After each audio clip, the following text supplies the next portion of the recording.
We got a lot to discuss in this chapter of Egghead, which includes a very dense explanation for the events preceding the chaos that we just witnessed. In fact, there's so much dialogue in this chapter that in order to not overwhelm the length of this video, we're going to do our best to simplify the words of the world's smartest man for you all.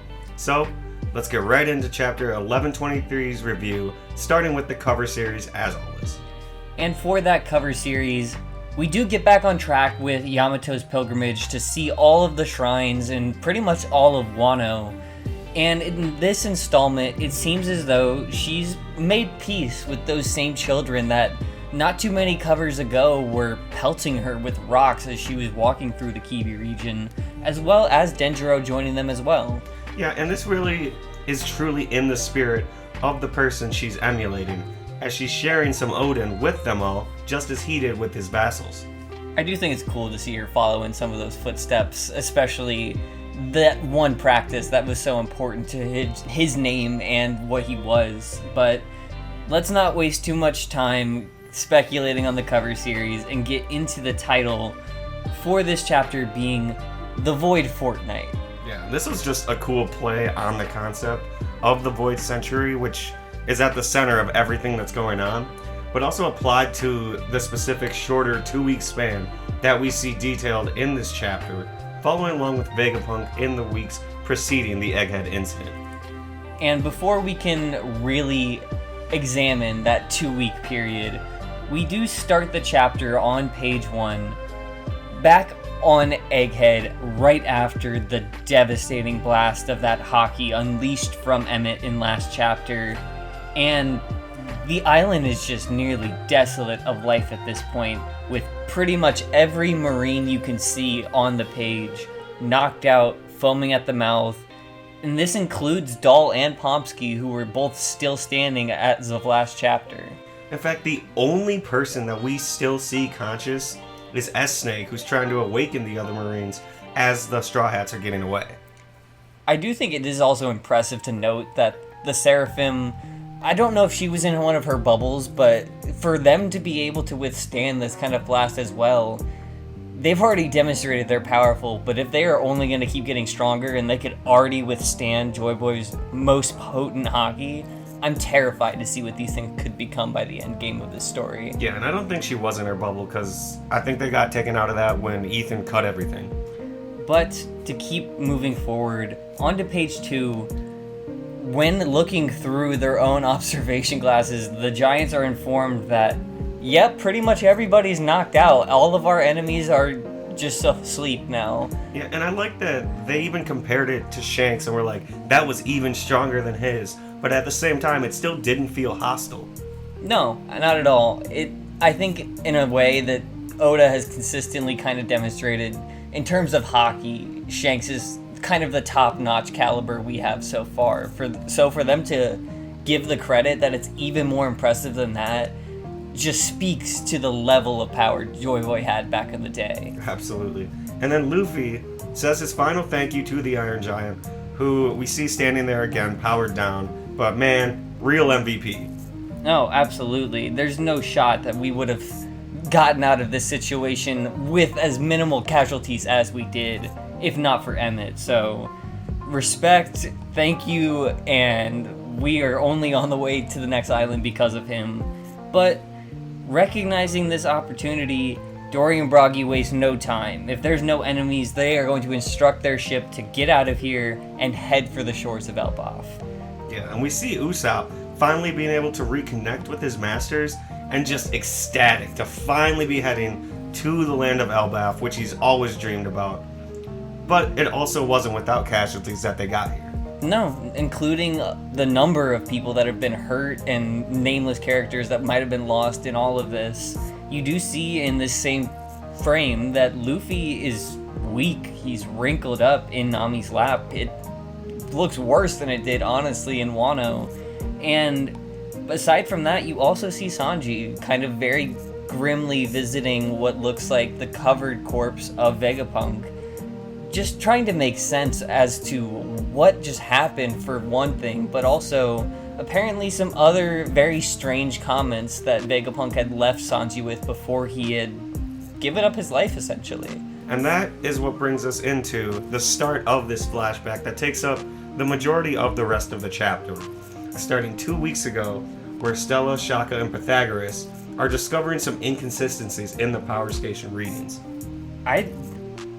This has to just be the world's smartest man kind of analysis, because off the bat, they're like, oh, it's so small, but over time it could become a problem. And also, this was interrupted, so somebody is tampering with the mother flame. Yeah, they got there really quickly. It didn't take them long of, hey, this doesn't add up, this is what it must be. Yeah, no, they are when they're talking to themselves especially, you can definitely see that high level of intellect. Big brains at work. And it's because of those big brains that they also recognize the only kind of person that could pull off this level of trying to cover their tracks even would be another Vegapunk. And also, Stella just wastes no time with his accusations of who he thinks it was. Yeah, immediately blaming Lilith. And like, it makes sense. You would assume evil, but he was just set, and even catches himself already just assuming it's her and be like, okay, it could be anyone else. But they do make the plan that they need to take themselves offline, and they need to start kind of analyzing who exactly this was. Because even if they think it's Lilith, and she has an evil moniker, you can't be sure, and you need to make sure that you do figure out who's leaking this information. But Vegapunk is so convinced, he just keeps trying to cover it up, even as he's making the plan with the other Shaka and Pythagoras. But thanks to Pythagoras, they really don't have to waste much time figuring out who the true culprit is, because he comes bursting in, and he knows that it's York. Yeah, and once you kind of hear his reasoning, she kind of did leave a trail of crumbs that led back to her. Like, she was putting in the fake memories, but, you know, the surveillance footage was tampered with. There was the sea beast that she deployed, and the jamming transponders. Now, they were going to find out eventually. I remember reading that page, I was like, oh, she left a lot of evidence. Yeah. Like, yeah, she's smart. She replaced her memories, and she basically covered her functions, but it's kind of a surprise that y'all just all didn't notice this was happening either. But with all these clues, they do get the ability with Stella's research and his just basic know-how, technically, I guess, to reconstruct whatever data was from the call that she had made and jammed. And when they do, they reveal that she immediately ratted them out to the world government for the research they were doing into the Void Century, leaving them with basically no option and putting a giant target on all of their backs. Yeah, and we then jump forward to just 6 days before the present time, as Vegapunk is now learning that Lulusia had been erased from existence, and while he can't confirm it officially, he can deduce pretty easily that this was tied to the stolen energy of the Mother Flame that was powering one of the ancient weapons, which we can only assume is Uranus. It does seem like it's pretty much confirming that line of thought that I know a lot of fans had. He does feel horrible. You can see that in this, and I think that's something that's very been humanizing of this pretty much otherworldly intelligence person throughout the story so far. But whenever he does make mistakes like this, he feels it very deeply and very gravely, and you can see he blames himself for embodying his greed. Yeah, no, that line really did strike very, very deep, is that he knows that greed's a bad thing, and yet he went and personified his own. I really liked that line. I think it did stand out a lot in terms of the character he is, because he's ambitious and he can be a bit blindsided by his ambition, but when it comes back to hit him, he's very humane. And I think that's kind of what prompted him to move into his decision onto the next page as well, because they ask if it's even worth it to capture her at this point. They've already been outed to the world government, but in a very brave, selfless way, he just tells them, no, we're marked, they're gonna follow us to the ends of the world, we might as well just make something of this. Yeah, go out on our own terms. And he also does take the time to prepare a ship for like the civilians and the people not involved to get out of here as much as they can. So he is considerate of that, but I also love the way he tied it into what happened to O'Hara and Clover, considering his connection to those two. Yeah, and that they have the ability to do something O'Hara couldn't, which is actually share this information with the world. Plus, they have, a bunch of futuristic defenses that don't hurt either. That definitely helps. But they do have the ability to ensure that their research and their voice is not just snuffed out in the same way O'Hara was. And knowing his fate is sealed, it seems that Vegapunk makes this like his whole life mission now. After all the work and research he's done, this is the thing he really cares about, and he goes so far as to say that if I must die, then I will sell my life dearly. We've had a lot of badass quotes throughout this arc. That's right up there with the best of them. And I do think he also considers that, once again, his greed to solve this has probably endangered Pythagoras and Shaka, but they don't waste much time reassuring him that, hey, we're just replicants of you in some way or another. We would have done the same thing. Yeah, and you see the determination in Pythagoras' eyes, and you know Shaka means it just as much. I do think it is interesting, though. They pose it as kind of an offhand comment at the bottom of that page, but they bring up an interesting question about what exactly constitutes death for us anyway, considering your brain is in a sky. It is poetic. They were like standing in front of it when he asked that. Like, what is it really, though? Yeah, your brain's in the sky. We all send our memories to a computer, and we're copies of you. So what is death? And he's just like, yeah, good question. No answer. Existential crisis for Vegapunk. But he also keeps in mind that they need to keep certain elements of Egghead intact if they want to ensure that the people beyond them even have a chance to do anything about this. Yeah, and Vegapunk notes that the artificial cloud technology would need to be safeguarded and could very likely be crucial to saving humanity in the near future, which makes sense with how the water levels are rising. And they said it's only going to take like 5 more meters for most of the world to be submerged. It would be interesting to see if they tried to make like a whole world of islands, kind of like Skypiea. Yeah, like are you going to just remake them in the sky? Like, yeah, maybe. You never know. He's the world's smartest man. They still have his body, and I don't know what they're going to do with it, but maybe... I also want to know what the plan is with that. They're going to bury him in Elbaf or what? Perhaps. That would be a nice send-off, but we do have to wrap up his handiwork first. As we head back to the page we were on, you see that York, she stays close to their investigation, but she never really catches on. She even catches them when he's working in the Iron Giant. Kind of looks like he's scouting out locations where he might want to hide the transponder snail in the future. Well, she said a few chapters back that he's not a good liar, so it is impressive that he was able to mask this in that moment. Like, oh no, I'm just looking into, if we could get this guy powered up, it'd be cool. Yeah, and she seems like she's convinced herself she's the smartest around. She's like, oh yeah, that's right. Nothing to worry about here. But Vegapunk's internal monologue, again, very humanizing, just saying, I can only pray that it never gets perfected, that they can never get a hold of this much power to power up that weapon. So then, we cut to 2 days ahead, just before the present day on Egghead, showing the 3 Vegapunks preparing for and beginning the recording of Vegapunk's announcement, as well as showing them placing the transponder snail in the Iron Giant together.